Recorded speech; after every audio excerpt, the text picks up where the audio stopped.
ওই সুন্দরী, একটু কাছে আসো না, তোমাকে একটা মিষ্টি কিস করি। একদম আমার দিকে আসবে না, না হলে আমি। হা হা হা। কোথায় যাবে পাখি?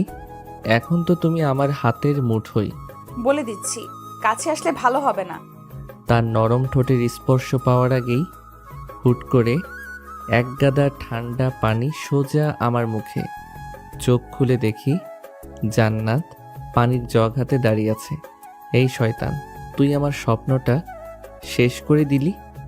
1 ঘন্টা ধরে ডাকতেছি, ওঠার নাম নিচ্ছিস না, তাই বাধ্য হয়ে পানি ঢাললাম। ধ্যাত, জীবনটা একদম বরবাদ। কি দারুণ একটা স্বপ্ন ছিল। তোর স্বপ্নে প্রেম করার চেয়ে নাস্তা করা বেশি দরকার। চলো, মা ডাকতেছে। তুই যা, আমি ফ্রেশ হয়ে আসতেছি। এখানে আপনাদের আমার পরিচিতি দিয়ে দেই। আমি মোহাম্মদ ইয়াসিন হাসান, ইন্টার সেকেন্ড ইয়ারে পড়ি। আমার পরিবারে আছে মা, বাবা আর ছোট বোন জান্নাত। আমি নিচে চলে আসলাম, আম্মুকে বললাম, আম্মু কই, নাস্তা দাও, আমার দেরি হইতেছে। একটু চুপ করে বস, আজকে কলেজে যেতে হবে না। কেন? রিমি আসতেছে, তুই বাস স্ট্যান্ডে ওকে আনতে যাবি। কি? রিমি কেন আসতেছে? আর আমি যাব না, আমার অনেক কাজ আছে। রিমি হলো আমার খালাতো বোন, অনেক বছর দেখা হয়নি। রিমি তোদের কলেজে চান্স পাইছে, তাই আসতেছে। তোর কাজ আবার কি ফাজলামি করা? আম্মু, আমি একটা ইনোসেন্ট ছেলে। তোর ইনোসেন্স কতটুকু সেটা আমি জানি। 10টার বাসে আসবো, ঠিক মতন নিয়ে আসবি। ধ্যাত, নাস্তা শেষ করে রুমে গিয়ে ফেসবুক স্ক্রল করছিলাম, তখন আসিফের কল এলো। কিরে দোস্ত, কলেজে কখন আসবি? আজকে কলেজে যাবো না, কেন? খালাতো বোন আসবে, ওরে আনতে যাবো। হেই, তাহলে আমিও কলেজে যাব না, কাল দেখা হবে, বাই। আচ্ছা বাই। 9:30 বেজে গেছে। যদি দেরি হয় তো আম্মুর বকা খাওয়ার চান্স আছে। তাই ইয়াসিন রিক্সা নিয়ে সোজা বাস স্ট্যান্ডে চলে গেল। এখন সমস্যা একটাই, এই ইয়াসিন শেষবার রিমিকে দেখেছিল 5 বছর আগে। ওকে চিনবে কিভাবে? আর তার আম্মুর উপর রাগ করে ওর কোনো ছবিও দেখেনি। এখন কি করবে ও? ভিড়ের মধ্যে দাঁড়িয়ে হতভম্ব ইয়াসিন। সামনে কত শত মেয়ে, তার মধ্যে কোনটি রিমি?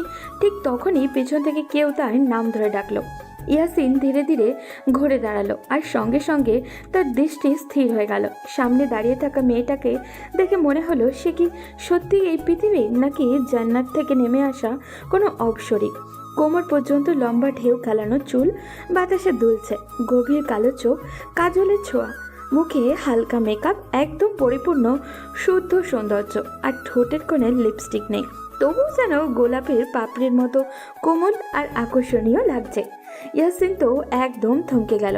এই তো সে চোখের সামনে দাঁড়িয়ে আছে, আর তার হৃদয় এক মুহূর্তের বন্দী হয়ে গেল এই অপরূপ রূপের মাঝে। ইয়াসিনের ধ্যান ফিরল রিমির ডাকে। ইয়াসিন ভাইয়া, আপনাকে কখন থেকে ডাকতেছি, আপনি হা করে কি দেখতেছেন? পরি দেখতেছি। কি? না মানে তুই তো অনেক বড় হয়ে গেছস। বড় তো হবই, 5 বছর আগে শেষ দেখেছিলেন। তাই তো। এখন বাসায় যাবেন নাকি দাঁড়িয়ে থাকবেন?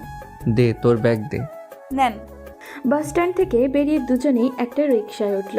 রিমির একদমই পাশে বসতেই ইয়াসিনের মনে অদ্ভুত একটা শিহরণ জাগলো। এত কাছাকাছি তার বুকের ভেতর কেমন জানি অস্বাভাবিক ধুকপুক করতে লাগলো। তাই সে একটু সোজা হয়ে বসলো, যেন নিজেকে সামলে নিতে পারেন।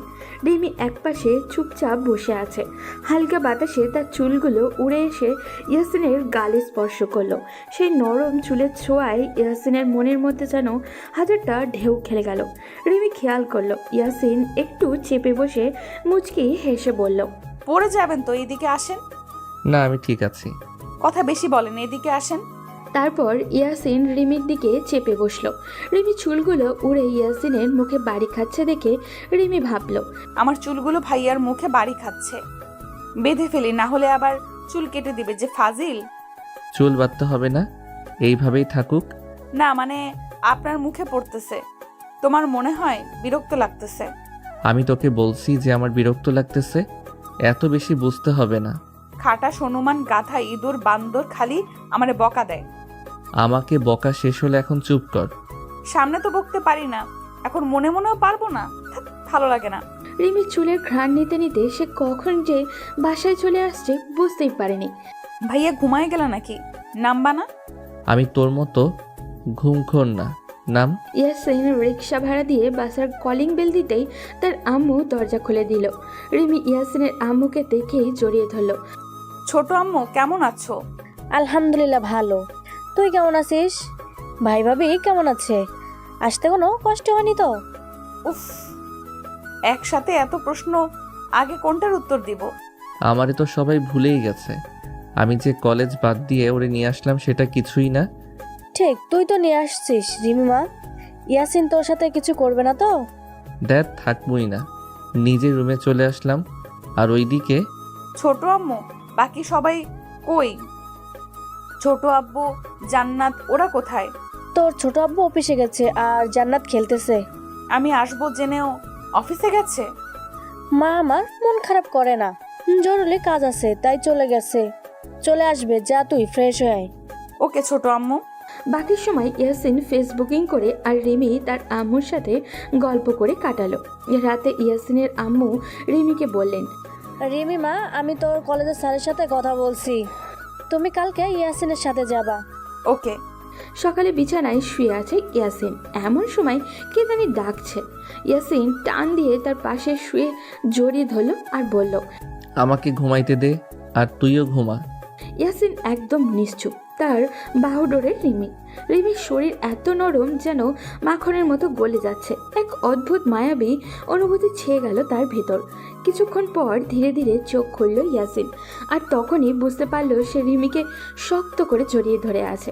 আর রিমিও আরও গভীরভাবে তাকে আঁকড়ে ধরে বুকের মাথা গুজে রেখেছে। রিমি, উফ, চিল্লান কেন? কানটা ধরায় দিছে। তুই আমার ঘরে কি করস আর আমার উপরে শুয়ে আসোস কেন? আজকে আমারে নিয়ে কলেজে যাবেন তাই ভাবলাম দায়িকা যাই, না হলে আমার ঠেকা লাগছে আসার। আমি ভাবছি তো জান্নাত, তাই তো জড়িয়ে ধরছি। ছাড়েন তো আমারে, ছোট আম্মুর কাছে যাব। ইয়াসিন এতক্ষণ খেয়ালই করেনি সে রিমিকে জড়িয়ে ধরেছিল। রিমিকে ছেড়ে দিতে ওড়না ঠিক করে চলে যাচ্ছিল। ইয়াসিন পেছন থেকে বলল, রিমি, ভাইয়া কিছু বলবেন? তোর শরীরটা কিন্তু খুব নরম, পুরাই মাখন। যা লুচ্চা। বলে রিমি দিল এক দৌড়। ইয়াসিন ফ্রেশ হতে চলে গেল। ওদিকে রিমি দৌড়ে রুমে গিয়ে দরজা বন্ধ করে দিয়ে আয়নার সামনে দাঁড়িয়ে আছে। ইস, কেন যে ডাকতে গেছিলাম, কত খারাপ, বলে পুরাই মাখন। বেটা লুচ্চা, বদমাইশ, তোর কপালে বউ নাই। এমন সময় ইয়াসিনের আম্মু রিমিকে ডাক দিলেন। রিমি, নাস্তা খেতে আয়। আসছি ছোট আম্মু। ইয়াসিন ফ্রেশ হয়ে নিচে আসলো। এসে দেখলো রিমি নাস্তার টেবিলে বসে আছে। ইয়াসিন তার আম্মুকে বলল, আম্মু আব্বু কই? কি বলে জরুরি কাজ আছে তাই চলে গেছে। তারপর ইয়াসিন রিমির রাগানোর জন্য বলল, ও, ওই মোটি কম খা, পরে জামাই পাওয়া যাইব না। আমি অনেক চিকন, তাই আমাকে নিয়ে ভাবতে হবে না। আমার ঠেকা পড়ছে, তোরে নিয়ে ভাবম। তোর জামাইয়ের জন্য আফসোস হইতাছে, তোর মতো একটা মোটি বউ পাইব। আহারে বেচারা। খামুই না, আপনি খান। তারপর রিমি রাগ দেখিয়ে উঠে গেল। তার আম্মু তাকে বললেন, তুই মেয়েটারে শান্তিতেও নাস্তা করতে দিলি না, তোর আজকে নাস্তা নাই, যা। যা বাবা, আমি কি করলাম, ভালো লাগে না। বলে ইয়াসিন রুমে চলে গেল। আর রিমি কিন্তু মোটেই না, একেবারে মায়াপড়ি। তারপরও ইয়াসিন রিমিকে কলেজ যাওয়ার জন্য রেডি হতে বলল এবং সেও রেডি হয়ে নিচে আসলো। রিমি, রিমি কই তুই? তাড়াতাড়ি কর, আমার দেরি হচ্ছে। এই তো আয়শা পড়ছি। ইয়াসিন রিমির ওপর থেকে চোখ সরাতেই পারছে না। জিন্স প্যান্ট, তার উপরে বেবি পিঙ্ক কালারের একটা টপ, চোখে কাজল, ঠোঁটে লিপস্টিক দেয় না, তাই এটা খুব ভালো লাগে ইয়াসিনের। এভাবে তাকে থাকতে দেখে রিমি বলল, ইয়াসিন ভাইয়া, কি দেখতেছেন এভাবে? কিছু না, চল। আগে বলেন আমাকে কেমন লাগতেছে? পুরাই পেটনি লাগতেছে। আমি তো প্রথমে ভয় পেয়ে গেছিলাম। আমি পেতনি না, ছোট আম্মুরে বলতেছি। এই রে, আমি তো মজা করছি, তোকে পুরাই মায়াপড়ি লাগতেছে। এখন চলেন। ইয়াসিন রিমিকে নিয়ে সোজা প্রিন্সিপালের রুমে চলে গেল। রিমি একটু নার্ভাস ছিল, কিন্তু ইয়াসিন ছিল একদমই স্বাভাবিক। ভর্তি প্রক্রিয়া দ্রুতই সম্পন্ন হলো। সব কিছু গুছিয়ে ক্লাসরুম পর্যন্ত রিমিকে পৌঁছে দিয়ে বলল, নতুন কলেজ, নতুন জীবন, সব কিছু উপভোগ করো। ভয় পাওয়ার কিছু নেই, আমি তো আছি। ইয়াসিন বেশি কথা না বলে চলে এলো তাদের চিরচেনা আড্ডার জায়গায়। সেখানে পৌঁছাতেই জয় তাকে দেখে বলল, কি রে, কালকে কলেজে আসোস নাই কেন? খালাতো বোন আইছে, ওরে আনতে গেছিলাম। ও, হুম। এখন ক্লাসে চল। তোরা যা, আমরা ক্লাস করব না। আচ্ছা। তারপর তারা ক্লাসে এসে তাদের ফিক্সড লাস্ট বেঞ্চে বসলো।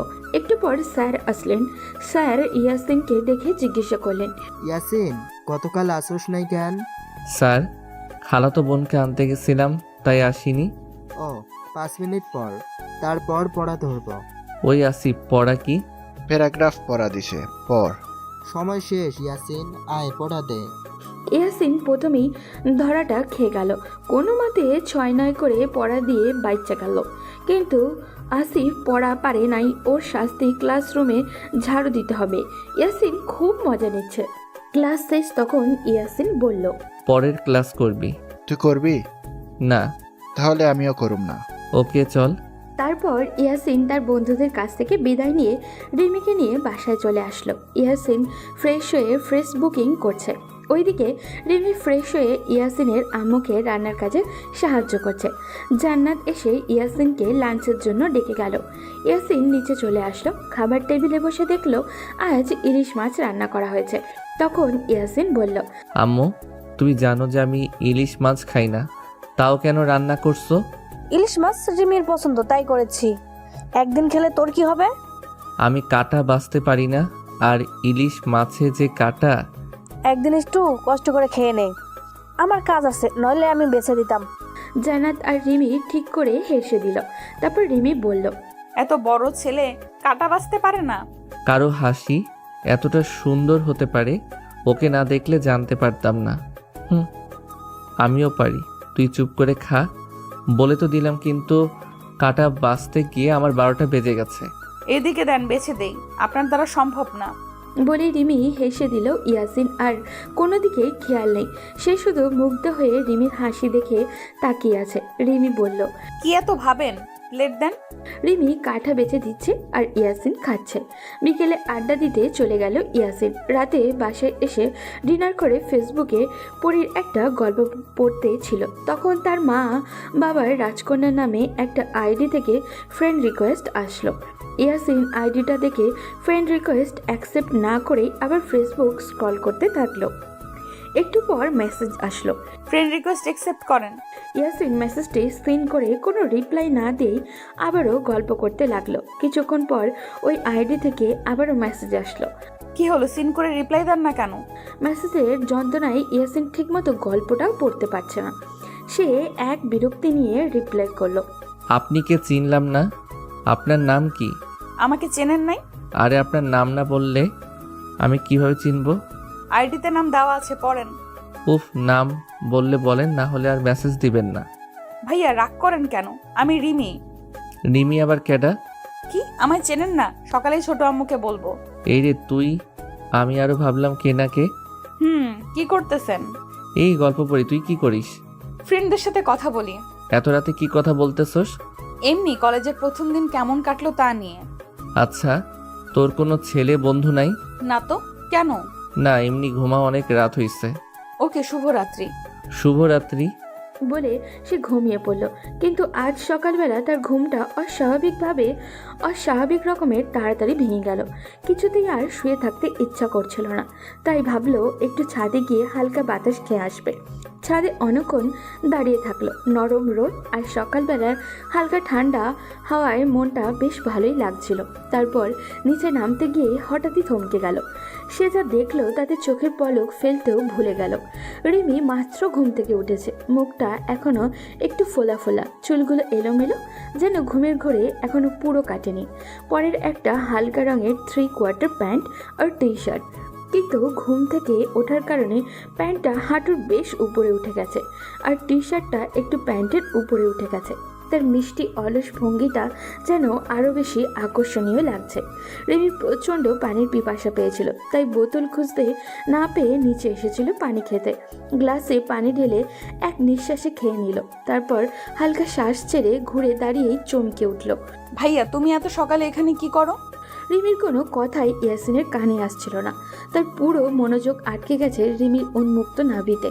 তার ইচ্ছা করছে এই মুহূর্তে এগিয়ে গিয়ে ওর নাভিতে ঠোঁট ডুবিয়ে দিতে। ভাইয়া এতক্ষণ ধরে ডাকতেছি, তোমার মন কই? রিমির ঘুম ঘুম কণ্ঠে যেন তাকে মাতাল করে দিচ্ছে। ভাইয়া তুমি তোমার ধ্যানে থাকো, আমি গেলাম। বলে রিমি চলে যেতে নিল। রিমি, কিছু বলবা? এই ড্রেসে তোকে খুব হট লাগতেছে, আর তোর ওইটা না খুব সুন্দর। ইয়াসিন রিমি নাভির দিকে তাকিয়ে বলল। রিমি তার কথা শুনে নিজের দিকে তাকিয়ে দিল একটা চিল্লানি।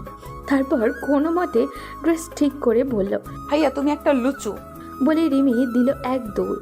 তারপর ইয়াসিন একটু মুচকি হেসে রুমে চলে গেল। তারপর রেডি হয়ে নাস্তা করে রিমিকে নিয়ে কলেজে চলে আসলো। ক্লাস শেষ, জয় আর মিম পার্কে গেছে ঘুরতে, রোম্যান্স করতে আর কি। ইয়াসিন আর আসিফ রিমির জন্যই অপেক্ষা করছে। কিছুক্ষণ পর রিমি আসলো, ওর সাথে আরও একটা মেয়ে আসলো। তারপর রিমি বলল। ভাইয়া এখানে দাঁড়িয়ে কি করতেছো? কি আর করবো, তোর জন্য অপেক্ষা করতেছি। আর ওকে? ও ভাইয়া, এটি আয়েশা, আমার বেস্ট ফ্রেন্ড। বাহ, নাইস নেম। থ্যাঙ্কস ভাইয়া। ওয়েলকাম। আর এটা হলো আমার বেস্টু আসিফ। আসিফ তো আয়শার দিকে হা করে তাকাই আছে। শালা আমার মান ইজ্জতটা আর রাখলো না। আসিফকে খোঁচা দিয়ে বললাম, শালা লুচ্চামি ছাড়। ইয়াসিনের কথায় আসিফের হুঁশ ফিরেছে। আসিফ রিমিকে বলল। কেমন আছো আপু? আলহামদুলিল্লাহ ভালো ভাইয়া, আপনি? আলহামদুলিল্লাহ ভালো। আচ্ছা দোস্ত, দেরি হইতাছে, আসি। তারপর ইয়াসিন আসিফকে বিদায় বলে চলে আসলো। আয়েশার বাড়ি তাদের পথেই পড়ে, তাই ওকে তাদের সাথেই নিয়ে আসলো। মেয়েরা যে এত কথা কিভাবে বলে, সারাটা রাস্তা দুজন বকবক করে মাথাটা খেয়ে দিচ্ছে ইয়াসিনের। অবশেষে বাসায় চলে আসলো। বাসায় এসে রুমে গিয়ে ফ্রেশ হয়ে রিমির সাথে ঘটে যাওয়া সকালের কথা ভাবছে। তখন আসিফ কল দিল। হ্যালো, বল। দোস্ত, ক্রাশ খাইছে। এটা নতুন কি? তুই তো প্রতিদিন 4-5টা ক্রাশ খাস। না রে দোস্ত, এবার সিরিয়াস। ওরে দেখেই ভালোবেসে ফেলেছি। সত্যি ভালোবাসিস? হ্যাঁ দোস্ত, এখন ব্যবস্থা করে দে। হয়া যাইব। মাইয়াকে নাম কি? রিমি। শালা রিমি তোর ভাবি লাগে। আরে বন্ধু, আমার পুরো কথাটা আগে শোন। আমি রিমির বান্ধবী আয়শাকে ভালোবাসি। আগে কবি না? শুধু শুধু টেনশন করলাম। এখন ব্যবস্থা কইরা দে। আইসা, আমি রিমিকে বলি সিঙ্গেল থাকলে হয়া যাইব। আর যদি রিলেশন করে? ব্রেকআপ করাইয়া দিতে কতক্ষণ টেনশন করছো কেন? আচ্ছা। রাখি, পরে কল দিমু। তারপর সে ভাবলো রিমিকে জিজ্ঞাসা করবে যে আয়েশা সিঙ্গেল কিনা। তারপর ইয়াসিন রিমিকে ডাক দিল। রিমি। কি হয়েছে, সারের মতো চিল্লাচ্ছেন কেন? কি? আমি সার পিচ্ছি, তুই কিন্তু কথা বেশি বলস, মাইরও খাইতে পারস। সত্যি কথা বললেই দোষ। এখন কেন ডাকতেছেন তা বলেন। তোর বকবকে সব ভুইলা গেছি। তোর একটা ফ্রেন্ড আসলো আমাদের সাথে, কি জানি নাম। আয়েশা। ও হ্যাঁ, ও কি সিঙ্গেল? আপনি জানি না কি করবেন? প্রেম করুম। এখন বল। ও সিঙ্গেল। সত্যি আপনি প্রেম করবেন? আরে না, আসিফ ওকে ভালোবাসে। ও আপনার ফ্রেন্ড? হ্যাঁ। এখন ওর ফোন নাম্বারটা দে। নাও 01969। ওকে এখন যা। কাজ শেষ, এখন বের করে দিচ্ছ? তারপর রিমি ভেঙচি কেটে চলে গেল। ইয়াসিন আসিফকে কল দিয়ে নাম্বার দিয়ে দিল। সারাদিন এইভাবেই কাটলো। পরের দিন রিমিকে নিয়ে ইয়াসিন কলেজে চলে আসলো। কলেজে এসে দেখলো আসিফ বসে আছে, জয় আর মিম আজকেও আসেনি। রিমি ক্লাসে চলে গেল। তারপর ইয়াসিন বলল। কিরে, আয়েশার সাথে কথা হইছে? হ্যাঁ। প্রপোজ করছস? আজকে উত্তর দিবে বলেছে। টেনশন করিস না, হয়ে যাইব। তাই যেন হয়। ক্লাস করবি? না রে দোস্ত, ভালো লাগতেছে না। আচ্ছা চল ঘুরে আসি, মুড ঠিক হয়ে যাবে। চল। আসিফের সাথে অনেকক্ষণ ঘোরাঘুরি করার পর ইয়াসিন রিমিকে নিয়ে বাসায় চলে আসলো। বিকেলে আসিফ কল দিয়ে বলল আয়েশা অ্যাকসেপ্ট করেছে। তার দুই বন্ধু মিঙ্গেল হয়ে গেল, শুধু ইয়াসিন একাই সিঙ্গেল থেকে গেল। তারপর ইয়াসিন রিমিকে ডাক দিল। রিমি, উফ, চিল্লান কেন? রাতে ছাদে আসবি, কথা আছে। এখন বলেন। না, ঠিক 11টা বাজে ছাদে আসবি। ওকে। রিমি চলে যাওয়ার পর ইয়াসিন কিছু সময় একদম চুপচাপ দাঁড়িয়ে রইল। তার মনটা অস্থির হয়ে উঠল। কিভাবে রিমিকে প্রপোজ করবে সেটা কি বুঝতে পারছে না ও। তার মাথায় হাজারটাও চিন্তা ঘুরছিল, কিন্তু কেন কিছুই সঠিক মনে হচ্ছিল না। রিমি তার জীবনের একমাত্র সেই বিশেষ মানুষ যাকে নিয়ে সে তার বাকি জীবনটা কাটাতে চায়, কিন্তু কিভাবে তার অনুভূতিগুলো সঠিকভাবে প্রকাশ করবে সেটা সে বুঝতে পারছিল না। সে কিছুক্ষণ হাঁটছিল, মাঝে মাঝে থেমে গিয়ে গভীরভাবে ভাবছিল। এভাবে চিন্তা করতে করতে একসময় ইয়াসিন নিজের মোবাইলটা বের করলো। আসিফের নাম্বারের উপরে আঙুল রেখে সে কল দিয়েই ফেললো। হ্যালো আসিফ, কোথায় তুই? এই তো বাসায়। কেন? একটু দেখা করতে পারবি? হ্যাঁ, দেখা তো করাই যায়, কিন্তু কি হয়েছে? এই সময় তুই সাধারণত দেখা করার কথা বলিস না। হ্যাঁ, এই সময় দেখা করে না, আজ করবো, আসতে পারবে কিনা বল? আচ্ছা, কোথায় আসতে হবে বল।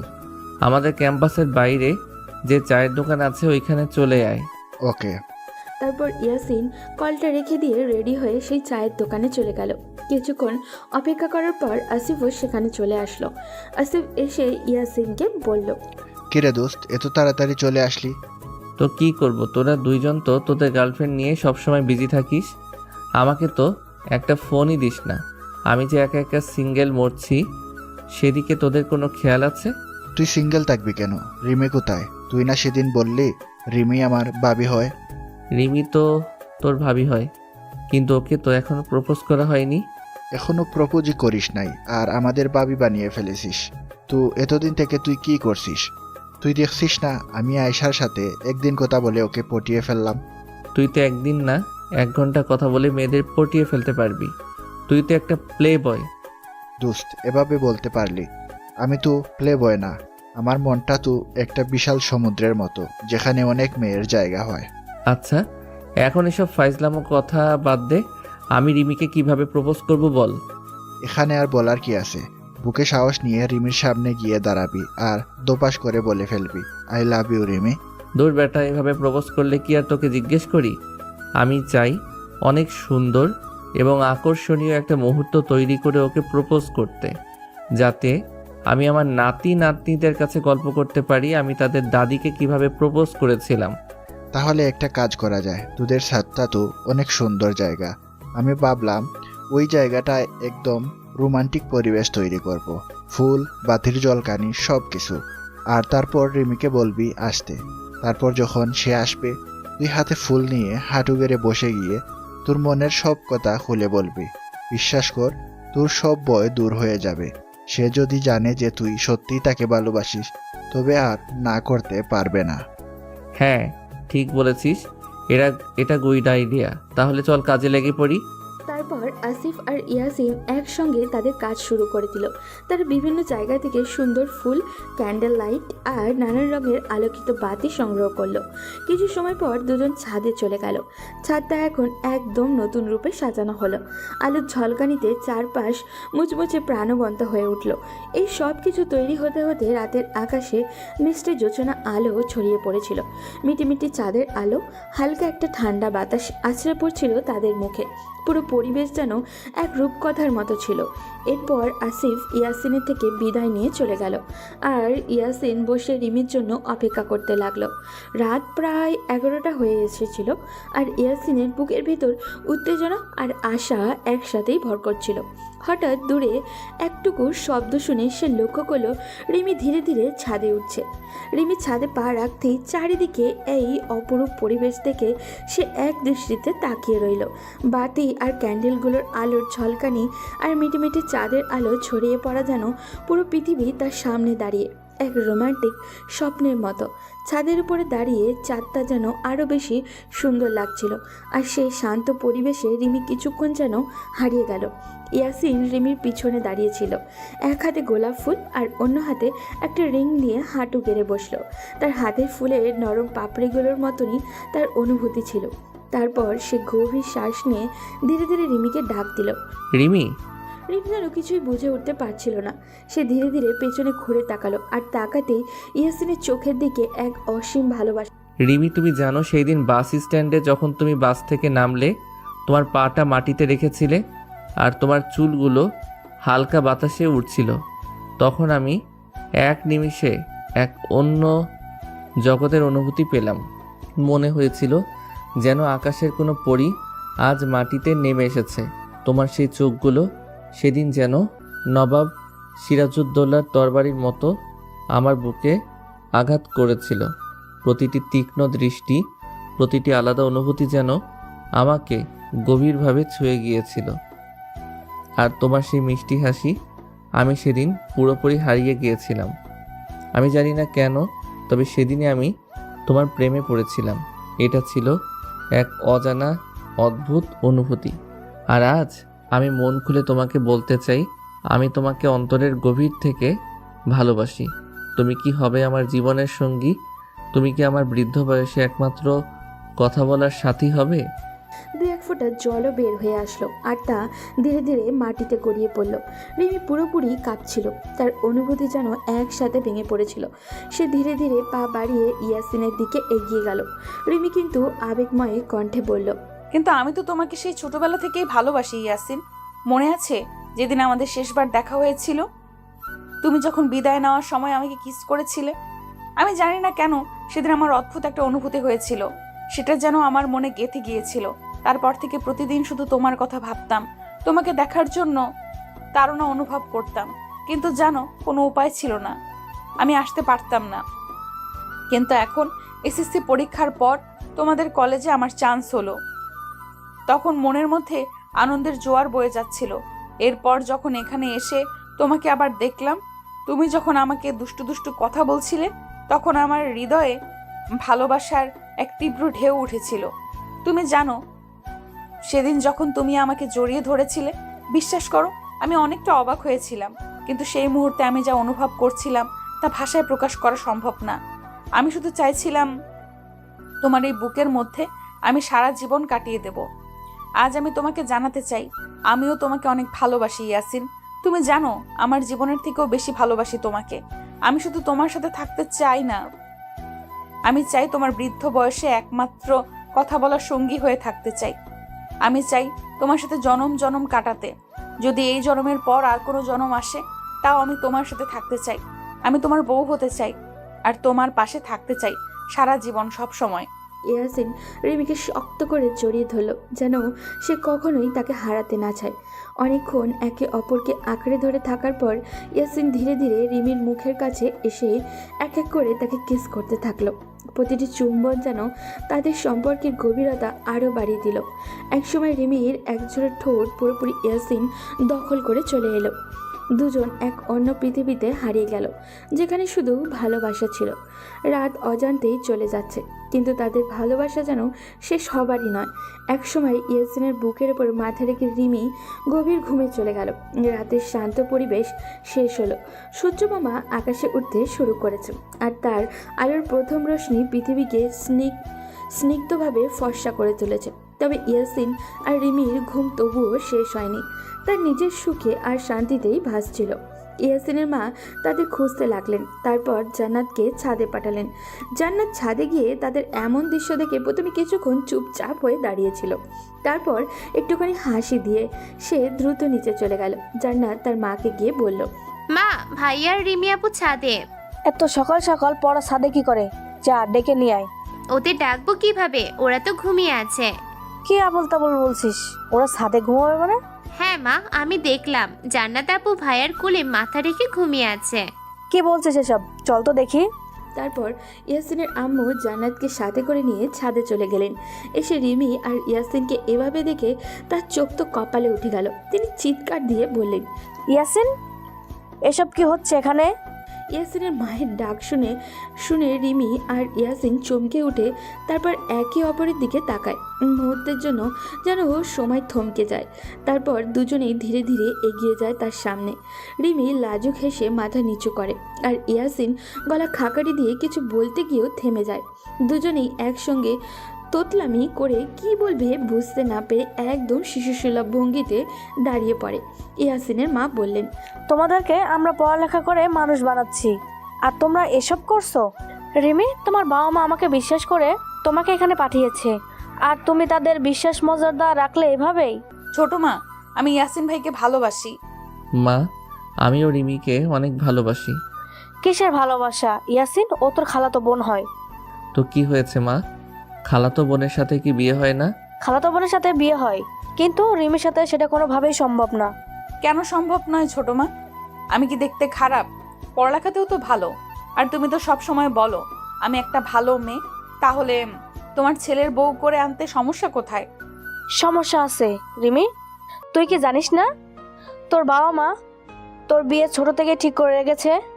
ছোট মা, তুমি সব কি বলছো? আমার বিয়ে যে বাবা মা ছোটবেলা থেকেই ঠিক করে রেখেছে সে কথা তো আমি কোনোদিন জানতামই না। এটা কিভাবে সম্ভব? বাবা মা আমার ভবিষ্যৎ এইভাবে ঠিক করে ফেললেন আর আমি কিছুই জানলাম না। বাবা মা এটা কিভাবে করতে পারে? রিমি শোনো, তোমার বাবা মা কেন এই সিদ্ধান্ত নিয়েছেন সেটা তারাই ভালো জানেন। আমি শুধু এতটুকুই বুঝি, তোমার এখন বাসায় ফিরে যাওয়াই ভালো। তুমি যদি এখানে আর থাকো তাহলে আমার আর আমার বোনের দূরত্ব আরও বাড়বে।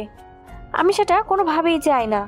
তোমাদের কারণে আমার বোনের সাথে আমার সম্পর্ক নষ্ট হোক, এটা আমি কখনোই মেনে নিতে পারবো না। ছোট মা, আমি ইয়াসিন ভাইকে ছাড়া বাঁচতে পারবো না। আমি তাকে আমার হৃদয় দিয়ে দিয়েছি। প্লিজ তুমি আমাকে এভাবে ফিরিয়ে দিও না। আমার ভালোবাসাকে এত নিষ্ঠুরভাবে উপেক্ষা করো না। আমি সত্যি ওকে ছাড়া থাকতে পারবো না। মা, যদি তুমি আমাদের সম্পর্ক মেনে না নাও তাহলে আমরা যে কোনো কিছু করে ফেলতে পারি। আমি রিমিকে ছাড়া এক মুহূর্ত থাকতে পারবো না, ঠিক যেমন রিমিও আমাকে ছাড়া থাকতে পারবে না। তুমি আমাদের ভালোবাসাকে অস্বীকার করতে পারো, কিন্তু আমাদের ভালোবাসা আলাদা করতে পারবে না। প্লিজ আমাদের সম্পর্কটা মেনে নাও, নইলে হয়তো আমাকে চিরদিনের জন্য হারিয়ে ফেলবে। এখানে আমার মানায় আর না মানায় কিছুই বদলাবে না। রিমি, তুমি তো জানো তোমার বাবা কতটা রাগী মানুষ। তিনি এটা কিছুতেই মেনে নেবেন না। তাছাড়া তিনি একবার যে প্রতিশ্রুতি দিয়েছেন সেটা কখনোই ভাঙবেন না। আর সেই সম্মান রক্ষা করতে তিনি যে কোনো কিছু করতে পারেন, এটা তুমি আমার চেয়েও ভালোই জানো। ছোট মা, তাহলে এখন আমরা কি করব তুমি বলো? আমার মনে হয় তোমার এখন গ্রামে যাওয়ার উচিত। তুমি গিয়ে তোমার বাবা মাকে বোঝানোর চেষ্টা করো। যদি তুমি তোমার বাবা মাকে রাজি করতে পারো তাহলে আমার কোনো আপত্তি নেই। জান্নাত একপাশে দাঁড়িয়ে নিঃশব্দে সব কিছু দেখছিল। সে জানে তার ভাই বাইরে থেকে যতই শক্ত দেখাক ভিতরে ঠিকই ততটাই আবেগপ্রবণ। ইয়াসিনের চোখে কোনো অশ্রু দেখে তার হৃদয় কেঁপে উঠল। তার ভাইয়ের চোখের পানি সে একদমই সহ্য করতে পারে না। ইয়াসিনের কষ্টে জান্নাতের চোখে অশ্রু চলে এলো। আর এক মুহূর্ত নিজেকে সামলাতে পারল না। কান্নাজড়িত কণ্ঠে সে মায়ের সামনে গিয়ে বলল, আম্মু দেখো ভাইয়া কাঁদছে, তুমি রিমি আপুকে আমার ভাবি বানিয়ে দাও না। রিমি আপু অনেক ভালো। মা, আমিও রিমির সাথে তাদের বাড়ি যাই। আমি আর রিমি বোঝালে হয়তো তারা বুঝতে পারেন। আমি কিসের ভরসায় তোমাকে ওখানে যেতে দেব? তুমি রিমির বাবাকে চেনো না? উনি দেখতে খুব ভালো একজন মানুষ, কিন্তু সকল গুন্ডা সন্ত্রাসীদের সাথে ওনার ওঠা বসা। উনি নিজের মান সম্মান রক্ষা করতে তোমাকে হত্যা করতেও দ্বিধাবোধ করবে না। আমি যা বলছি সেটাই ফাইনাল। রিমি, তুমি বাড়ি যাও, তারপর সেখানের অবস্থা বুঝিয়ে আমাকে কল দিও। আমি তোমার বাবার সাথে কথা বলে দেখব যদি কিছু করতে পারি। ইয়াসিনের মা নিচে চলে গেলেন। ইয়াসিনের মনে হলো যেন তার মাথার উপরে পুরো আকাশ ভেঙে পড়েছে। দুজনে চারপাশ কালো মেঘের মতো অনিশ্চয়তায় জমাট বেঁধেছে। এখন কি করবে তারা? তারা তো একে অপরকে ছাড়া থাকার কথাই কল্পনা করতে পারে না। এই এক মুহূর্ত আলাদা থাকা তাদের পক্ষে অসম্ভব। হতাশায় ভেঙে পড়ে। রিমিকে শক্ত করে জড়িয়ে ধরল ইয়াসিন। কাঁপা কাঁপা কণ্ঠে ফিস ফিস করে বলল, রিমি, তুমি আমার কথা মনোযোগ দিয়ে শোনো। তুমি এখন বাড়ি ফিরে যাও, তারপর তোমার মা বাবাকে বোঝানোর চেষ্টা করো। তারা কি বলেন সব আমাকে জানাবে। যদি তারা তোমার উপর কোনো রকম জোর জবরদস্তি করার চেষ্টা করে সঙ্গে সঙ্গে আমাকে জানাবে। আমি যে কোনো মূল্যে তোমাকে সেখান থেকে নিয়ে আসব। যদি দরকার পড়ে আমরা দুজন পালিয়ে গিয়ে বিয়ে করব, কিন্তু আমি তোমাকে হারাতে পারবো না রিমি। ইয়াসিন, তুমি সত্যি বলছো তো? যদি তারা আমাকে জোর করে বিয়ে দিতে চায় তুমি সত্যি আমাকে সেখান থেকে উদ্ধার করবে, তাই তো? তুমি আমার উপর বিশ্বাস রাখতে পারো। তোমার জন্য আমি আমার জীবনও দিয়ে দিতে পারি। কথাটি বলার পর দুজনেই আবেগে একে অপরকে শক্ত করে জড়িয়ে ধরল। ইয়াসিন ধীরে ধীরে রিমির মুখটা তুলে ধরল, তারপর ভালোবাসায় ভরা অগণিত চুম্বনে ভরিয়ে দিল তাকে। এরপর তারা নিচে নেমে এলো। দুপুরে খাবার শেষেই ইয়াসিন রিমিকে নিয়ে বাস স্ট্যান্ডের পথে রওনা দিল। বাস এসে থামতেই রিমিকে আস্তে করে বাসে তুলে দিল সে। বিদায়ের মুহূর্তে গভীর দৃষ্টিতে তাকিয়ে বলল, নিজের যত্ন নিও, খাওয়া দাওয়া ঠিক মতো করো, নিজেকে একদম কষ্ট দিও না। এই দেহটা তোমার হলেও আত্মাটা কিন্তু আমার। তুমিও নিজের যত্ন নিও, ঠিক মতো খাওয়া দাওয়া করো, আর একদম চিন্তা করো না, সব কিছু ঠিক হয়ে যাবে ইনশাল্লাহ। ইনশাআল্লাহ। আল্লাহ হাফেজ। আল্লাহ হাফেজ।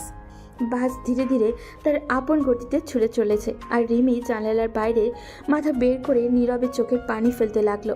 এতদিন ধরে সে অপেক্ষা করেছে শুধু একবারের জন্য ইয়াসিনকে সম্পূর্ণ নিজের করে পাওয়ার জন্য, কিন্তু যখনই সে সত্যি সত্যি ইয়াসিনকে নিজের করে পেল, ঠিক তখনই জীবনের কঠিন বাস্তবতা ঝড়ের মতো এসে সব কিছু ওলটপালট করে দিল।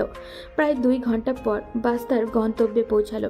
রিমি বাস থেকে নেমে এসে বাড়ির পথে রওনা দিল। আরও 30 মিনিট পর অবশেষে সে বাড়ির দরজায় এসে দাঁড়ালো। রিমিকে দেখেই তার মা চোখে মুখে উদ্বেগ নিয়ে দৌড়ে এলেন। শক্ত করে বুকে জড়িয়ে ধরে বললেন, কোনো কিছু না জানি এভাবে চলে এলি কেন? মা, এখন আমি খুব ক্লান্ত, একটু রেস্ট নেব, রাতে তোমার সাথে জরুরি কথা আছে। জরুরি কথা? কি কথা মা? আর তুই এইভাবে কথা বলছিস কেন? বললাম তো মা, আমি এখন ক্লান্ত, আর আমি এখন এইভাবেই কথা বলি, এর থেকে ভালোভাবে কথা বলতে আমি পারি না।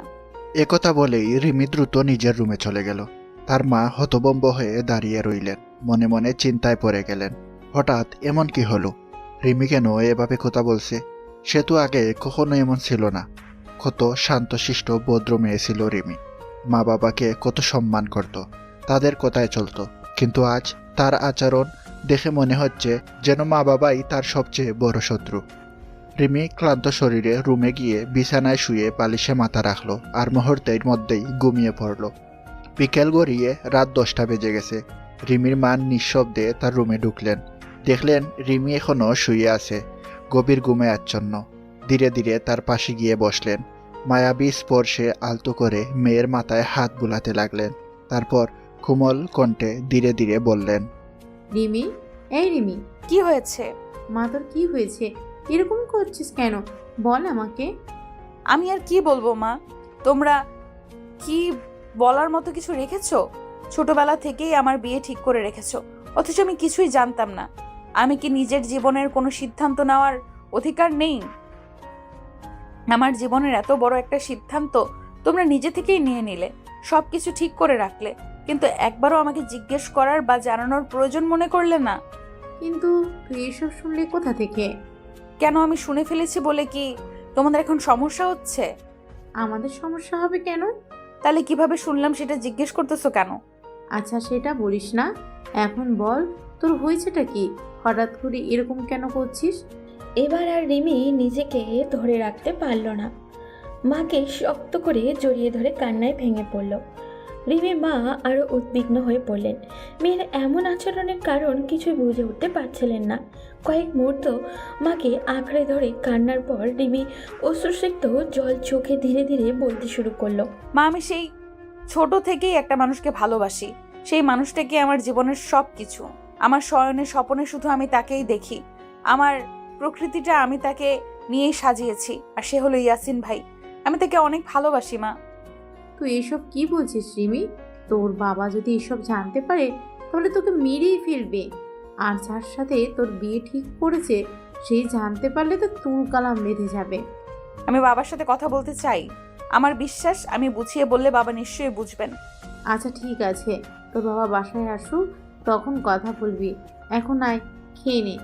আমি এখন খাবো না মা, আমার ভালো লাগতেছে না। রিমির মা আর কিছু না বলে চুপচাপ তার রুম থেকে বেরিয়ে আসলেন। রাত তখন প্রায় 12টা। রিমির বাবা ঘরে আসলেন। রিমির মা তাকে খাবার বেড়ে দিলেন, আর সাথে সাথে রিমির বিষয়ে সমস্ত ঘটনা খুলে বললেন। এসব শুনে রিমির বাবা প্রচণ্ড রেগে গেলেন। মুহূর্তেই তার চোখে যেন আগুন লেগে গেল। তিনি রিমিকে ডাকলেন। রিমি ধীর পায়ে তার রুম থেকে বেরিয়ে এসে বাবার সামনে দাঁড়ালো। তার বাবা রেগে গিয়ে ধমকে সুরে বললেন, রিমি, তোমার মা এসব কি বলছে? বাবা মা যা বলছে সব সত্যি বলছে। আমি তোমার বিয়ে আগে থেকেই ঠিক করে রেখেছি। কিন্তু আমি সেই বিয়েতে রাজি কিনা তা তোমরা একবারও জানতে চেয়েছো? তোমার রাজি থাকা আর না থাকায় কি আসে যায়? আমি যা বলেছি তাই হবে। জীবনটা তো আমার বাবা, সংসারটা আমি করব। তুমি তো আমার সংসার করবে না। মুখে মুখে তর্ক করা শিখে ফেলেছ দেখছি। সেটা তোমরা আমাকে বাধ্য করছো। আমি তোমার আর কোনো কথা শুনতে চাই না। আমি যত দ্রুত সম্ভব তোমার বিয়ে দিয়ে দিতে চাই আশফাকের সঙ্গে। কোন আশফাক বাবা? তোমার ওই সন্ত্রাসী বিজনেস পার্টনারের ছেলে, তাই না? ওই লম্পটটা যে রাস্তাঘাটে মেয়েদের উত্ত্যক্ত করে, মদ খেয়ে যেখানে সেখানে পড়ে থাকে। রিমির মা এতক্ষণ চুপ করেছিলেন, কারণ তিনি জানতেন না রিমির বাবা রিমির বিয়ে কার সাথে ঠিক করে রেখেছিলেন। যখন তিনি শুনলেন এইরকম একটা বকাটে ছেলের সাথে রিমির বাবা তাকে বিয়ে দিতে চাইছেন, তখন তিনি আর চুপ করে থাকতে পারলেন না। তিনি একটু রাগী কণ্ঠে ও তীব্র উত্তেজনায় বললেন, রিমির বাবা, তুমি কি বলছো এসব? একটা বখাটে ছেলের সাথে তুমি তোমার মেয়েকে বিয়ে দিতে চাইছো? তুমি যা বুঝো না তা নিয়ে কথা বলতে এসো না। সারা জীবন তো এভাবেই আমাকে চুপ করিয়ে রাখলে, কিন্তু এখন আর পারবে না। আমি আমার মেয়ের জীবন কোনোভাবেই নষ্ট হতে দিতে পারবো না। তাহলে কি করতে চাইছো তুমি? আমি আমার মেয়েকে ওই লম্পটটার সাথে বিয়ে দিতে দিব না। প্রয়োজন হলে আমি আমার মেয়েকে নিয়ে এই বাড়ি ছেড়ে চলে যাব। তুমি এমন কিছুই করবে না। যদি তুমি এরকম কিছু করো তাহলে আমি ধ্বংস হয়ে যাব। আমার ব্যবসা বাণিজ্য সব কিছু ধ্বংস হয়ে যাবে। তাহলে ওই লম্পটটার সাথে তোমার মেয়ের বিয়ে দেওয়া কি তোমার ব্যবসায়িক ডিল? আর কত টাকা চাই তোমার? কত টাকা হলে তুমি শান্ত হবে? এই টাকার পিছনে ছুটতে ছুটতে না আমাকে ঠিকমতো সময় দিয়েছো, না আমার মেয়েকে। আর এখন মেয়ের জীবনটা নষ্ট করতে চাইছো, মেয়েকে ব্যবসার ডিল বানাতে চাইছো। কিন্তু আমি তা কোনোভাবেই হতে দিব না। আমি আর কোনো কথা শুনতে চাই না। আমি যে সিদ্ধান্ত নিয়েছি সেটাই ফাইনাল। তুমি আর একটা কথাও বলবে না। তারপর রিমির বাবা রেগে নিজের রুমে চলে যান। তাদের এই কথাবার্তা সবই আড়ালে দাঁড়িয়ে শুনছিল রহিমা। রহিমা তাদের ঘরের কাজের মেয়ে এবং সঙ্গত কারণে আশফাকের খবর জানাতেন। এই বাড়িতে কি হচ্ছে না হচ্ছে সব কিছু তার কান পর্যন্ত পৌঁছাতো। এটা শোনার পর রহিমা দ্রুত আশফাককে ফোন করে, সব কিছু জানিয়ে দেয়। আশফাক সব শোনার পর যেন তার মাথা গরম হয়ে যায়। সে আর সময় নষ্ট না করে সঙ্গে সঙ্গে রিমির বাবাকে ফোন করে। হ্যালো, আসসালামু আলাইকুম আঙ্কেল। ওয়ালাইকুম সালাম। আঙ্কেল, আমি এসব কি শুনছি? কি শুনেছ বাবা? রিমি নাকি আমাকে বিয়ে করতে চায় না, সে নাকি অন্য কাউকে ভালোবাসে। কিন্তু তুমি এসব শুনলে কোথায় থেকে? আঙ্কেল, আপনি কি মনে করেছেন আমি কিছু জানতে পারবো না? আপনি কখন কোথায় যান, কি করেন, সব কিছুই আমার মনিটরিংয়ের মধ্যে। এখন বলেন কথাটা কি সত্যি কিনা? হ্যাঁ, তুমি ঠিকই শুনেছ। কিন্তু এ নিয়ে তুমি কোনো চিন্তা করো না। রিমির বিয়ে তোমার সাথেই হবে। আঙ্কেল, আমি এসব কিছু বুঝতে চাই না। আমি কাল সকালে আসবো রিমির সাথে কথা বলতে। ওকে, ঠিক আছে। বলেই কলটা কেটে দিলেন রিমির বাবা। এদিকে রিমি রুমে এসে দরজা বন্ধ করে ইয়াসিনকে কল দিল আর বলল, ইয়াসিন, আমি শেষ। কিছুতেই কিছু করতে পারলাম না। আব্বু কিছুতেই রাজি হবে না, উল্টে উনি আমাকে জোর করে বিয়ে দিয়ে দিবেন। তুই কি এখন হাল ছেড়ে দিবি রিমি? তুই কি আমাকে ভালোবাসিস না? ভালোবেসে কি লাভ যদি আমরা এক হতে না পারি? আমি কিছু একটা করব, তুই চিন্তা করিস না। এই বলে কলটা কেটে দেয় ইয়াসিন। তারপর সে সারা রাত ভাবতে থাকে এখন তার কি করা উচিত। ভাবতে ভাবতে এক সময় সে ঘুমিয়ে যায়। এদিকে পরের দিন সকালে আশফাক রিমিদের বাসায় আসে। প্রথমে সে রিমির বাবা মায়ের সামনে ভদ্র ও শিরণভাবে কথা বললেও যেন সে খুব ভালো ছেলে। কিন্তু যখন সে একা রিমির সাথে দেখা করার সুযোগ পায় তখন তার আসল রূপ বেরিয়ে আসে। আশফাক রিমির দরজার সামনে এসে ডাক দেয়, রিমি, দরজা খুলে দাও, তোমার সাথে আমার কথা আছে। তোমার সাথে আমার কোনো কথা নেই, তুমি এখান থেকে চলে যাও। দরজাটা ধাক্কা দিয়ে খুলে ফেলে আশফাক। ঘরের মধ্যে ঢুকে দরজাটা বন্ধ করে দিল আর বলল, তুমি ভাবছো এই নাটক করে আমাকে এড়িয়ে যাবে? তুমি আসলে আমাকে চেনো না রিমি। তুমি যদি আমাকে বিয়ে করতে অস্বীকার করো তাহলে তোমার বাবার ব্যবসা ধ্বংস হয়ে যাবে। আমি তার শেষ দেখে ছাড়ব। তুমি এত নিচু একটা মানুষ ভাবিনি। ব্যবসার জন্য একটা মেয়ের জীবন শেষ করে দিতে চাও? নিচু? তোমার এই খালাতো ভাই ইয়াসিনের সাথে প্রেম করতে পারো আর আমি যা চাই তা পাবো না? তুমি যা চাও সেটা ভালোবাসা না, এটার জোর জবরদস্তি। আমি তোমাকে কখনো ভালোবাসিনি আর কখনোই পারবো না। আমি আপনাকে চিনি না, এই বিষয়ে আমি কিছুই জানি না। ভালোবাসা? আমি তোমার মুখ থেকে ভালোবাসার কথা শুনতে চাই না। আর তুমি আমাকে চিনো কি না সেটা জানারও প্রয়োজন নেই। তোমাকে যা করতে হবে সেটা হলো আমার কথা মানতে হবে, না হলে শুধু তোমার বাবার ব্যবসা নয়, তোমার ইয়াসিনকেও শেষ করে দেবো। ইয়াসিনের নাম তোমার মুখে আনবে না, আমি তাকে এর মধ্যে জড়াতে চাই না। ওকে জড়ানো হবে কিনা সেটা তোমার উপর নির্ভর করে ডার্লিং। তুমি যদি রাজি থাকো তাহলে সবাই ভালো থাকবে, না হলে তুমি একটা নোংরা মানুষ। আমার বাবা মায়ের ব্যবসা, আমার জীবন সব কিছু দিয়ে ব্ল্যাকমেল করতে চাও। তুমি বা কি পেলে এতে? ভালোবাসা তো আর জোর করে পাওয়া যায় না। ভালোবাসা না পেলেও তোমাকে ভাবো এবং সেটাই আমার চাই। তুমি জানো রিমি, আমি যা চাই তা যে কোনো উপায়ে পেয়ে চাই। তুমি যতই চেষ্টা করো আমি তোমার হতে পারবো না। তুমি কখনো আমাকে নিজের করতে পারবে না আশফাক। এটা আমি ঠিক করব, তুমি না। তুমি এখন বেরিয়ে যাও আমার রুম থেকে, বেরিয়ে যাও। বাইরে থেকে দরজাটায় টোকা পড়ে। রিমি, কি হয়েছে মা? দরজা খোলো। তোমার এই কান্নাকাটি করে লাভ নেই রিমি। কাল সকালে আমি আসবো আর তখন তুমি নিজেই আমার পাশে বসবে।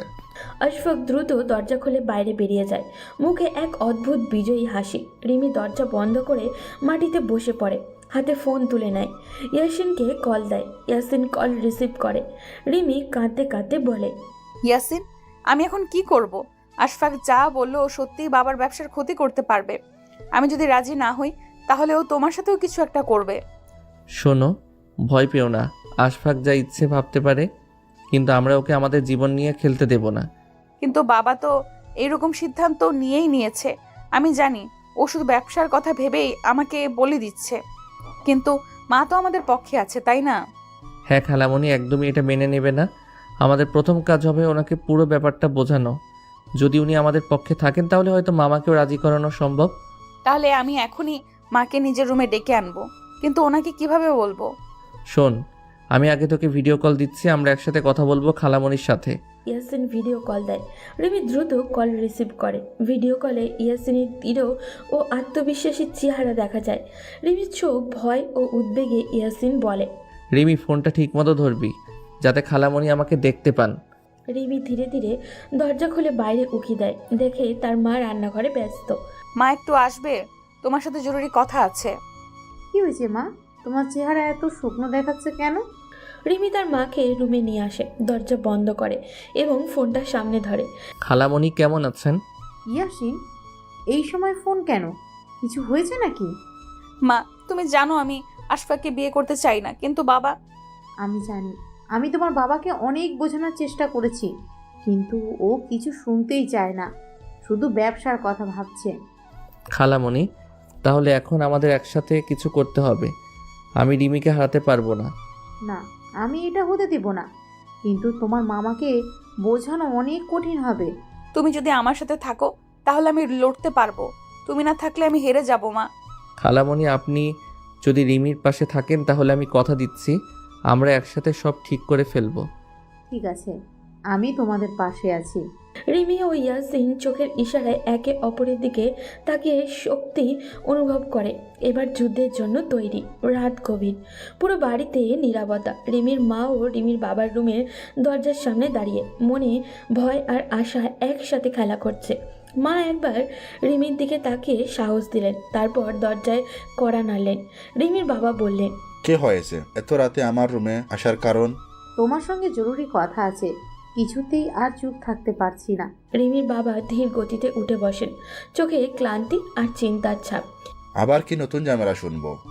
তুমি কি সত্যি আমাদের মেয়েকে বলে দিতে চাও, শুধু তোমার ব্যবসার স্বার্থে? এটা বলার মানে কি? আমি সব কিছু ওর ভালো থাকার জন্যই করছি। ভালো থাকার জন্য? মা বাবার দায়িত্ব কি শুধু ব্যবসা বাঁচানো? সন্তানের ইচ্ছের কোনো দাম নেই? রিমি, তুমি ছোট, এসব বুঝার বয়স তোমার হয়নি। তোমার সুখ দুঃখ আমরা বুঝি। না, তুমি কিছুই বোঝো না। তুমি শুধু টাকা, ব্যবসা আর তোমার পার্টনারদের নিয়ে ভাবো। নিজের মেয়ের অনুভূতির দিকে একবার তাকিয়ে দেখেছো? ওগুলো আবেগের কথা, বাস্তবতা আলাদা। আশফাকের পরিবার আমাদের বহু বছর ধরে সাপোর্ট দিয়ে আসছে। ব্যবসার স্বার্থে এই সম্পর্কটা গুরুত্বপূর্ণ। তাহলে বাবা, তুমি কি আমাকে বিক্রি করে দেবে? রিমি, এটা কেমন কথা? তোমার ব্যবসা যদি একটা ভুল সিদ্ধান্তের উপর দাঁড়িয়ে থাকে তাহলে সেটাই ধ্বংস হয়ে যাবে। মেয়ের ইচ্ছার বিরুদ্ধে গিয়ে তুমি যদি এই বিয়ে দাও, সেটা কখনো সুখের হবে না। তাহলে কি করবে? আশফাক কি চুপচাপ বসে থাকবে? সে আমাদের ছেড়ে দিবে? তাহলে কি ভয়েই আমরা সব কিছু ছেড়ে দেব? আমাদের মেয়ে ভয় পেয়ে বিয়ে করবে। গভীর চিন্তায় পড়ে যান, মাথা নিচু করে বসেন, তারপর বলেন, তুমি জানো না আশফাক কতটা ভয়ঙ্কর হতে পারে। ওর বাবা ওর পছনে আছে। পুরো পরিবার আমাদের ব্যবসার ওপর একটা চাপ তৈরি করতে পারে। বাবা, তুমি কি জানো আজ দুপুরে আশফাক আমাকে কি বলেছে? ও বলেছে আমি যদি রাজি না হই তাহলে ও আমাকে মেরে ফেলবে। কি? আশফাক এমন বলেছে? এই সেই ছেলে যাকে তুমি জামাই হিসেবে ভাবছো, যার হাতে নিজের মেয়ের জীবন তুলে দিতে চাও।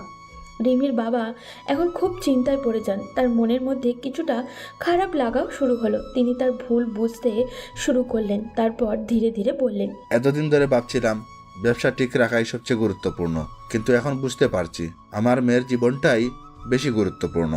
তুমি রাজি বাবা? আমি আশফাককে বিয়ে করব না। তুমি আমাদের পক্ষে থাকবে? হ্যাঁ, আমি রাজি, কিন্তু আশফাক কি আমাদের ছেড়ে দেবে? সে যদি সত্যিই ব্যবসায় ক্ষতি করার জন্য উঠে পড়ে লাগে? রিমির বাবা ভেতর থেকে চিন্তিত হয়ে পড়েন, কারণ আশফাকের ক্ষমতা এবং প্রতিশোধপ্রিতা তাকে ভাবিয়ে তুলছে। তারপর রিমির বাবা সিদ্ধান্ত নেন এবার ইয়াসিনের মায়ের সঙ্গে কথা বলতেই হবে। রাত গভীর, কিন্তু ঘরে উত্তেজনা এখনও কমেনি। রিমির বাবা অনেকক্ষণ চুপচাপ বসেছিলেন। অবশেষে তিনি একটা গভীর শ্বাস নিলেন, তারপর মোবাইলটা হাতে তুলে নিলেন। ফোনের স্ক্রিনে ইয়াসিনের মায়ের নাম লেখা দেখা যাচ্ছে। খানিকটা দ্বিধা করলেন, তারপর কল দিলেন। হ্যালো ভাই, এত রাতে ফোন দিলেন? আপা, আমি একটা অন্যায় করতে যাচ্ছিলাম, তাই আপনাকে ফোন দিলাম। অন্যায়? কি বলছেন? আমি কিছুই বুঝতে পারছি না। আমি আমার মেয়েকে ভুল পথে ঠেলে দিচ্ছিলাম শুধু ব্যবসার কথা ভেবে, কিন্তু এখন বুঝতে পারছি ওর জীবনের চেয়ে ব্যবসা কিছুই না। আমি চাই রিমির বিয়ে তোমার ছেলের সাথে হোক। কে? আপনি সিরিয়াস? এতদিন ধরে যেখানে আশফাকের সাথে বিয়ের কথা পাকা ছিল, সেখানে হঠাৎ করে এই সিদ্ধান্ত? হ্যাঁ, আমি অনেক বড় ভুল করেছি। আমার ভুলের খেসারত যেন আমার মেয়ে না দেয়। তাই চাই তোমরা কালই এখানে আসো, আমরা বসে বিয়ের পাকা কথা করি। রিমির মতামত কে? ফোনটা তখন লাউড স্পিকার দেওয়া ছিল। রিমি পাশ থেকে দাঁড়িয়ে সব কিছু শুনছিল। ইয়াসিনের মায়ের এমন কথা শুনে রিমি দূর থেকেই বলে, খালা, আমি ইয়াসিনকেই চাই। সেই আমার জীবনের সবচেয়ে কাছের মানুষ। তাহলে তো কোনো সমস্যাই নাই, কাল সকালেই আসছি ভাই। কল কেটে যায়। ইয়াসিনের মা প্রথমে কিছুটা হতবাক হলেও দ্রুত ইয়াসিনকে ডাকার জন্য চলে যায় তার রুমে। ইয়াসিন, শোন তো। কি হলো মা, এত রাতে চিল্লাচ্ছ কেন? কাল সকালে রেডি থাকিস, আমাদের গ্রামে যেতে হবে। তোর জন্য সুসংবাদ আছে। কি সুসংবাদ? রিমির বাবা তোমার আর রিমির বিয়ে ঠিক করেছে। কি মা, তুমি সিরিয়াস? হ্যাঁ রে বোকা, কাল সকালে রওনা দিতে হবে, তুই রেডি থাকিস। সকালের প্রথম আলো ছড়িয়ে পড়তেই তার প্রশস্ত হয়ে বাস স্ট্যান্ডের দিকে রওনা হলেন। সময় তখন ঠিক সকাল 9টা। নির্ধারিত সময়ে বাস এসে দাঁড়াতেই তারা তাতে উঠে বসেন। বাস ধীরে ধীরে শহরের কোলাহল ছেলে গ্রাম্য পথের দিকে এগিয়ে চলল। জানালার বাইরে সবুজ মাঠ, দিগন্তজোড়া ফসলের ক্ষেত আর পাখিদের কলতাঞ্চানো যাত্রাকে আরও প্রাণবন্ত করে তুলল। অনেকক্ষণ পর অবশেষে বাস তাদের পরিচিত গ্রামের সীমানায় প্রবেশ করলো। নেমেই তারা একটি রিক্সা নিলেন এবং রিমিদের বাড়ির পথে রওনা হলেন। রিক্সার ঝিকঝিক শব্দের সাথে মনেও যেন একরাশ উত্তেজনা আর আনন্দ দোলা দিচ্ছিল। বাসায় পৌঁছাতেই রিমির মা দরজা খুলে এক দৌড়ে এসে তার বোনকে জড়িয়ে ধরলেন। আবেগে চোখ ছলছল করে উঠল, কণ্ঠে ভালোবাসার কম্পন। বছরের পর বছর কেটে গেল, তোর মুখটাও দেখতে পেলাম না। জানিস তোর কত কথা মনে পড়ে। তুইও তো এত ব্যস্ত থাকিস, আমরা তো একই দেশে থেকে দূরের মানুষ হয়ে গেলাম রে। দুজনেরই চোখেই পানি চলে আসে। এরপর সবাই ভেতরে চলে যায়। বোনের দেখা পেয়ে দুই পরিবারের মধ্যে আনন্দ স্রোত বয়ে যায়। ইয়াসিন একটু আনমনা হয়ে বসে থাকে, কারণ তার চোখ শুধু রিমিকেই খুঁজছে। অবশেষে চোখে চোখ পড়ল। রিমি আর ইয়াসিন একে অপরের দিকে তাকিয়ে থাকে কিছুক্ষণ। দুজনেই একটু লজ্জা পাচ্ছে, তবে অনুভূতিটা খুব মিষ্টি ছিল। তুমি কি চাও? এই কয়েকদিনের শাস্তিটা আমি আজই মিটিয়ে ফেলি? মানে এই যে এখনই তোমাকে জড়িয়ে ধরতে পারি। ইস, কি সব বলো তুমি? এই দুজন কি এখানে বসে থাকবে? যাও ছাদে গিয়ে কথা বলো। রিমি লজ্জায় লাল হয়ে যায়, কিন্তু মনে মনে খুশিও হয়। ওরা দুজন একসাথে ছাদে চলে যায়। সন্ধ্যার নরম বাতাস আর আকাশের আধখানা চাঁদ, চারিদিকে ঝিঝি পোকার ডাক, আর এই নিস্তব্ধ রাতের মাঝে রিমি আর ইয়াসিন একসঙ্গে ছাদে দাঁড়িয়ে ইয়াসিন বলল, এই যে মিস রিমি, আজ এতদিন পর তোমার সাথে দেখা হলো, আর আমাদের তো বিয়ে হয়ে যাবে। এখন কেমন লাগছে? ভালো লাগছে, কিন্তু একটু ভয়ও লাগছে। ভয়? আমার সাথে থাকলে ভয় পাবে কেন? আমি তো জানি না, তুমি বিয়ের পর যদি বদলে যাও, যদি বদলে যাই, কি করবে তুমি? তাহলে তো আমি তোমাকে আবার নতুন করে ভালোবাসবো। নতুন করে? তাহলে পুরনো ভালোবাসাটা কি ফেলে দেবে? না না, মানে আমি তো রিমি, আমি জানি তুমি আমাকে কতটা ভালোবাসো, কিন্তু একটা কথা বলো তো, তুমি কি সত্যি আমাকে ছাড়া থাকতে পারবে? পারবো না, মরে যাব। তাহলে আমার থেকে দূরে যেতে চেও না, বুঝলে? কিন্তু আমি তো ভয় পাচ্ছি, আশফাক যদি আবার কিছু করে। আমি থাকতে কেউ তোমার গায়ে হাত দেবে এই সাহস কারো হবে না। তুমি কি আমার হাত ধরবে? হাত? শুধু হাত না, তোমার জীবনটা ধরে রাখতে চাই। এই বলে ইয়াসিন ধীরে ধীরে রিমির হাতটা ধরে। রিমির হৃদস্পন্দন বেড়ে যায়, চোখে মুখে একটা অনির্বচনীয় অনুভূতি খেলা করে। বাতাসে প্রেমের সুবাস ছড়িয়ে পড়ে। রাতের খাবার টেবিলে সবাই একসঙ্গে বসেছে। রিমির বাবা একটু গম্ভীর মুখে বসে আছেন, মনে মনে একটা বড় সিদ্ধান্ত নিয়ে ফেললেন। কিছুক্ষণ চুপচাপ থাকার পর তিনি মুখ খুললেন। আমি অনেক চিন্তা ভাবনা করে একটা সিদ্ধান্ত নিয়েছি। আমরা আর দেরি করব না। সামনের শুক্রবার রিমি আর ইয়াসিনের বিয়ে হবে। বাবা সত্যি? রিমির এত খুশি হওয়া দেখে ইয়াসিন একটু দুষ্টুমি করেই বলে, আঙ্কেল, আপনি মনে হয় বুদ্ধি খাটিয়ে সিদ্ধান্ত নিয়েছেন। দেরি করলে তো রিমি অন্য কোথাও পালিয়ে যেতে পারতো। এই ছেলে, এত কথা বলতে পারো? কিন্তু সত্যি বলতে তোমাকে আমার জামাই হিসেবে দেখার অপেক্ষা আর সইছে না। দুই পরিবার একসাথে হয়েছে, এর চেয়ে বড় আনন্দের খবর কি হতে পারে? সবাই আনন্দে মেতে ওঠে। রিমির আর ইয়াসিনে একে অপরের দিকে তাকিয়ে হাসে, কিন্তু তাদের খবর যে আশফাকের কানে পৌঁছাবে সেটা কেউ কল্পনাও করেনি। রহিমা, কাজের মেয়ে, চুপচাপ পাশের রুমে দাঁড়িয়ে সব শুনছিল। তার চোখ মুখ কেমন জানি অস্থির লাগছিল। তারপর সে ধীরে ধীরে ফোন বের করে দ্রুত আশফাককে কল দিল।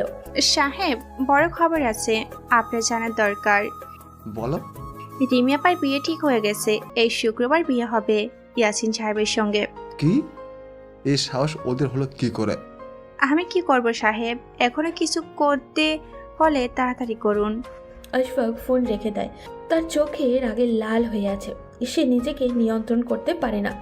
দ্রুত তার কয়েকজন গুন্ডাকে কল দেয়। তার মনের ভেতরে শুধু একটাই কথাই বাজছিল, এই বিয়ে হতে দেওয়া যাবে না। পরের দিন সকালে ইয়াসিন ও রিমি একসঙ্গে বাড়ির সামনে দাঁড়িয়ে গল্প করছিল। হঠাৎ কালো একটা গাড়ি এসে তাদের সামনে থামে। কিছু বোঝার আগেই দুই তিনজন মুখোশধারী লোক গাড়ি থেকে নেমে ঝটপট তাদের মুখ চেপে ধরে এবং টেনে নিয়ে গাড়িতে ঢুকিয়ে দেয়। একটি পুরনো গুদামঘরের মতো রুম, চারপাশ অন্ধকার, জানালা দিয়ে সামান্য আলো আসছে। রিমি আর ইয়াসিন দুই হাতে বাঁধা অবস্থায় মেঝেতে বসে আছে। তাদের সামনে দাঁড়িয়ে আছে আশফাক, তার চোখে পাগলামির ছাপ স্পষ্ট। তোরা ভেবেছিলি আমি তোদের বিয়ে হতে দেব? এই নোংরা প্রেম নিয়ে তোরা খুব সুখে থাকবি? নোংরা প্রেম? ভাই, তুমি কি সিনেমার ডায়লগ বলছো? প্লিজ একটু অভিনয় শেখো। হ্যাঁ একদম, আমরা তোকে হিরো হতে দিচ্ছি না, তাই এত রাগ? তোমরা হাসছো, আমি কিন্তু তোদের মেরে ফেলবো। ও, তাহলে আমাদের শেষ ইচ্ছার কথা শুনবে তো? কি ইচ্ছা? আমি আর রিমি একসঙ্গে মরতে চাই। তুমি যদি মেরেই ফেলতে চাও তাহলে আমাদের দুজনকে একসঙ্গে রাখো, যাতে একে অপরের চোখের দিকে তাকিয়ে মরতে পারি। ওগো প্রিয়তম, আমাদের প্রেমের মৃত্যু একসঙ্গে হোক। আশফাক রাগে দাঁত কামড়ে ধরে আর বলে, তোদের নাটক দেখে আমার মাথা খারাপ হয়ে যাচ্ছে। আমি ঠিক এখনই তোদের কাজ শেষ করব। ভাই, তুমি এত সিরিয়াস কেন? প্রেমে ব্যর্থ হয়ে আমাদের হত্যা করলে তো পুলিশের হাতে ধরা পড়তে হবে। আর শোনো, তুমি যদি আমাদের মেরে ফেলো তাহলে আমার বাবা তোমার ব্যবসা শেষ করে দেবে। তোর বাবা কিছুই করতে পারবে না। আচ্ছা ভাই, একটা মজার ব্যাপার জানো? কি? আমাদের ফোনে ট্র্যাকার লাগানো ছিল। আমার মামা, মানে রিমির বাবা, সবসময় আমাদের সুরক্ষার কথা ভাবেন, তাই এই ফোনে ট্র্যাকিং ডিভাইস সেট করে দিয়েছিলেন। তাই তো, আমার ফোনেও বাবার সেট করা ট্র্যাকার ছিল। কি বলছিস তুই? মানে এই মুহূর্তে তোমার সময় শেষ, মনে হয় পুলিশ চলে এসেছে। ঠিক তখন তখনই বাইরে পুলিশের সাইরেন বাজতে শুরু করে। আশফাক ও তার লোকেরা আতঙ্কিত হয়ে পড়ে। ধুর, তোদের নিয়ে এত ঝামেলা পোহালাম, এখন সব শেষ। পুলিশের গাড়ি গর্জন করে থামে। দরজা খুলে একজন পুলিশ ঢুকে পড়ে। সামনে দাঁড়িয়ে আছেন রিমির বাবা ও ইয়াসিনের মা। পুলিশ বলে, হাত উপরে তোলো, তোমাদের চারপাশ ঘেরাও করা হয়েছে। ভাই তোমার প্ল্যান ফ্লপ, বুদ্ধি খাটানো শিখতে হবে। পুলিশ এসে আশফাক ও তাদের গুন্ডাদের ধরে ফেলে। আমি হেরে গেলাম আর তোরা আজ জিতে গেলি, কিন্তু যেদিন আমি জেল থেকে বের হব সেদিন তোদের দেখে নেব। রিমি দৌড়ে তার বাবাকে জড়িয়ে ধরে। ইয়াসিনও তার মায়ের কাছে যায়। সবাই স্বস্তির নিঃশ্বাস ফেলে একটা। তারপর তারা সবাই বাড়ি ফিরে এলো। দিনগুলো যেন পাখির ডানায় ভর করে উড়ে যেতে লাগলো। হঠাৎ করে শুক্রবার এসে হাজির হলো সেই বহুল প্রতীক্ষিত দিন, যেদিন রিমি আর ইয়াসিনের নতুন জীবনের সূচনা হবে। গোটা বাড়ি আনন্দ উৎসবে মুখর হয়ে উঠল। অতিথিদের কোলাহল, উলুধ্বনি আর হাসি ঠাট্টায় চারপাশ ভরে গেল। সন্ধ্যার পর বিয়ের আনুষ্ঠানিকতা সম্পন্ন হলো। রিমি নতুন জীবনের পথে পা রাখল। তার চোখে ছিল স্বপ্নের আলো, হৃদয়ে ছিল একরাশ লজ্জা ও শিহরণ। রাত তখন গভীর, ঘড়ির কাঁটা 12টার ঘরে ছুঁই ছুঁই। বাড়ির সবার কোলাহল থেমে গেছে। নিস্তব্ধতার চাদরে চারপাশ ঢাকা পড়েছে। চাঁদের আলো জানান দিয়ে মৃদু ছড়িয়ে পড়েছে বাসর ঘরে। ইয়াসিন ধীরে ধীরে দরজা ঠেলে ভেতরে ঢুকলো। এক নতুন জীবনের অজানা অনুভূতি তাকে ঘিরে ধরেছে। কাঁপা কাঁপা হাতে দরজা বন্ধ করে আস্তে করে রিমির পাশে এসে বসলো। রিমি মাথা নিচু করে বসেছিল। বুকের ভিতরে কেমন জানি ঢিপ ঢিপ শব্দ। ইয়াসিন মৃদু হাসলো। রিমি আলতো স্বরে বলল, যখন প্রথম তোমার সঙ্গে দেখা হয় তখন ভাবতাম তুমি কখনো আমার জীবনের অংশ হতে পারবে না, কিন্তু আজকে মনে হয় আমরা একে অপরের জন্যই তৈরি। আমিও কখনো ভাবিনি যে একদিন তোমার সঙ্গে এইভাবে বসে কথা বলবো। তুমি তো শুধুই আমার খালাতো বোন ছিলে, কিন্তু এখন তুমি আমার জীবন, আমার সব কিছু। তোমার হাসি, তোমার কথা, সব কিছুই আমার জন্য অমূল্য। তুমি জানো কতবার মনে হতো তুমি আমার পাশে না থাকলে আমি কি করব। আমার জীবনে তুমি আসার পর সব কিছু যেন বদলে গেছে। তুমি শুধু আমার খালাতো ভাই না, তুমি আমার প্রাণ, আমার সত্তা। তোমার কথাই একদম সত্যি রিমি। এই জীবনে অনেক কিছুই হারানো যায়, কিন্তু যে ভালোবাসা একে অপরকে জানিয়েছি সেটা হারানো যায় না। আমরা একে অপরের সাথে এক জীবনে বেঁধে গেলাম, একে অপরের জন্য বেঁচে থাকবো।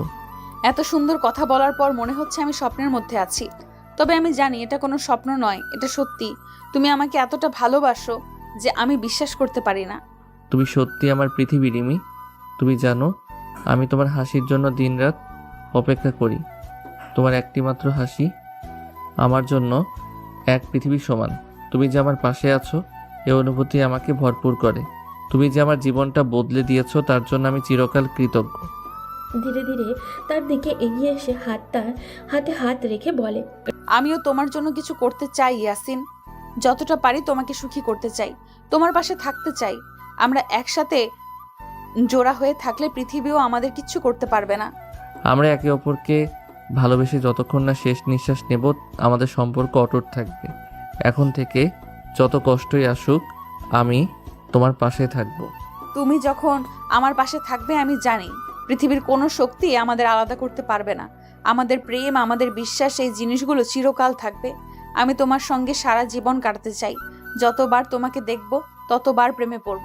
রিমির দিকে আগ্রহী দৃষ্টিতে তাকিয়ে হাত ধীরে ধীরে তার গালে রাখে আর বলে, রিমি আমি জানি আমরা আজ নতুন জীবন শুরু করেছি, কিন্তু আমার মন একটাই কথা চায়। তুমি জানো কি? কি চাই ইয়াসিন? তোমার কাছে থাকতে চাই, তোমার ঠোঁটের স্পর্শ অনুভব করতে চাই। রিমি আলতোভাবে তার চোখ তুলে লাল হয়ে ওঠে, একটু পিছিয়ে যায়। ইয়াসিন তুমি এভাবে। ইয়াসিন তার হাত ধীরে ধীরে রিমির চুলে রেখে ঠোঁটের দিকে তাকায়। রিমি কিছুটা উত্তেজিত আবার লজ্জা অনুভব করে। তার ঠোঁট একটু ঠকঠক করে। রিমি বলে, ইয়াসিন এটা ঠিক, আমি এখনো। ইয়াসিন রিমির কাছাকাছি আসতেই ঠোঁটের 1 ইঞ্চিও দূরত্বে পৌঁছায় তারা। রিমি তার চোখ বন্ধ করে, পুরোপুরি ভরসা নিয়ে ইয়াসিনের দিকে তাকায়। এক মুহূর্তে পৃথিবী যেন থেমে যায়। তাদের মাঝে শুধু একে অপরকে অনুভব করার শব্দ শোনা যায়। তাদের ঠোঁট একে অপরের সাথে মিলিয়ে যায় এবং পুরো জগৎ তাদের চারপাশে হারিয়ে যায়। একটু পর রিমি খুবই নরমভাবে ইয়াসিনের কানে ফিসফিস করে বলে, তুমি কি জানো তুমি আমার জীবনের সবচেয়ে সুন্দর অংশ? তোমার সাথে আমি যেন অন্য এক পৃথিবীতে চলে গেছি। ইয়াসিন রিমির চোখের দিকে তাকায়, যেন তার চোখের গভীরতায় হারিয়ে যেতে চায় সে। রিমির চোখ তখন একটি কোমল টলমল ভাব, যেন তার প্রেম কোনো এক অজানা অনুভূতিতে ভেসে উঠেছে। তার চোখে ছিল গভীর ভালোবাসার জল, এক এক ফোঁটা পানি যেন সেই ভালোবাসার অমৃত। ইয়াসিন তার ঠোঁট জোড়া দিয়ে রিমির দুই চোখে আলতো করে স্পর্শ করে আর বলে, তুমি আমার জন্য সেই পৃথিবী রিমি যার মধ্যে আমি একা চিরকাল থাকতে চাই। এবং তাদের মাঝে আর কোনো শব্দ থাকে না, শুধু প্রেম, অনুভূতি আর একে অপরের মধ্যে হারিয়ে যাওয়া।